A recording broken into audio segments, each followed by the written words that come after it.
ஷாம், என்ன ஒழுங்காவே படிக்க மாட்டேன்ற போலவே அம்மா அப்பா பேசிட்டு இருந்தாங்க. அவங்க பேசிட்டு இருந்தா நானே மழை பெய்யுது இன்னும் 2 நாள் எக்ஸ்ட்ரா ஸ்கூல் விடுவாங்கன்னு பார்த்துட்டு இருக்கேன். நீ வேற என்ன கடுப்பிட்டு இருக்க?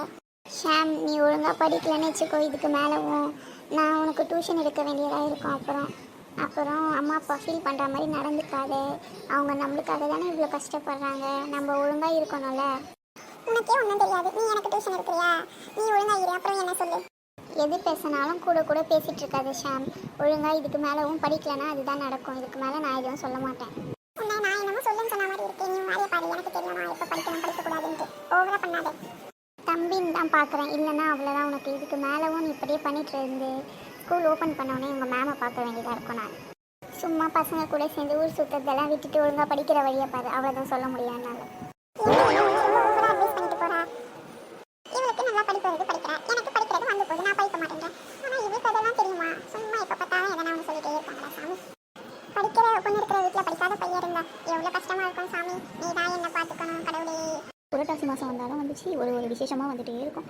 சாமிக்கு 14 வாரமும் ஆயுத பூஜை வேறு வந்துருச்சு. இவ்வளோ சீக்கிரமாக சாமி வேறு கும்பிடணும். என்னம்மா என்ன பண்ணிட்டுருக்கீங்க? ஒன்றும் இல்லை மக்காவா, வந்து உட்காரிவா.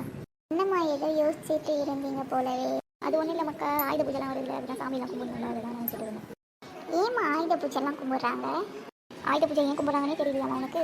தெரியல, சொல்லுங்கம்மா. நம்ம யூஸ் பண்ணுற ஆயுதங்கள் எல்லாமே வந்து வருஷத்தில் ஒரு நாள் பூஜை பண்ணோம், அதுதாம்மா இந்த ஆயுத பூஜை. புரியலையேம்மா. அது ஒன்றும் இல்லைம்மா, நம்ம இப்போது வீட்டில் வந்து அருவாமனையிலேருந்து எல்லாம் பயன்படுத்துகிறோம். அதுவே வேலை செய்கிறவங்க கம்ப்யூட்டர் சிஸ்டம் அதெல்லாம் யூஸ் பண்ணுவாங்க. நம்ம வீட்டில் இருக்க பொருள் அந்த மாதிரி எல்லாத்தையும் நல்லா க்ளீன் பண்ணி சுத்தம் பண்ணி அதுக்கு பூஜை போடுறது தான் ஆயுத பூஜை. ஓ அப்படியாம்மா. எங்கள் ஸ்கூலில் கூட ஆயுத பூஜை கும்பிடணும்னு சொல்லிட்டு இருந்தாங்கம்மா. இப்போ ஸ்கூலெல்லாம் க்ளீன் பண்ணி பூஜை போடுவாங்க. வருஷத்தில் ஒரு நாள்லாம் நம்ம அதை செய்யணுன்றதுக்காக தான் ஆயுத பூஜைன்ற ஒன்று இருக்குமா. டெய்லியும் ஸ்கூல்லாம் க்ளீன் பண்ணிட்டு தாம்மா இருக்காங்க. இதையும் க்ளீன் பண்ணுறது வேறம்மா. ஆனால் ஆயுத பூஜைனா எல்லாத்தையும் க்ளீன் பண்ணி குங்குமம் ஜாலா வச்சு சந்தனம்லாம் தெளிப்பாங்க, அதுதாம்மா ஆயுத பூஜை. சரிம்மா சரிம்மா. மக்கா, நம்ம தோட்டத்துக்கு வரேன்னு சொல்லியிருக்காங்க எல்லாரும். தோட்டத்தில் போய் எதனா சமைச்சு சாப்பிட்டு வருவோமா?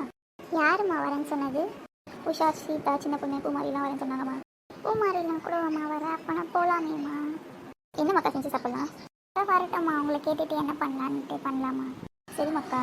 ராமாக்கா, வாரி சின்ன பொண்ணு, வா. எனக்கா தோட்டத்துக்கு போகலான்னு சொன்னேன், எப்பக்கா போகலாம்? நாளைக்கு போகலாம் சின்ன பொண்ணு.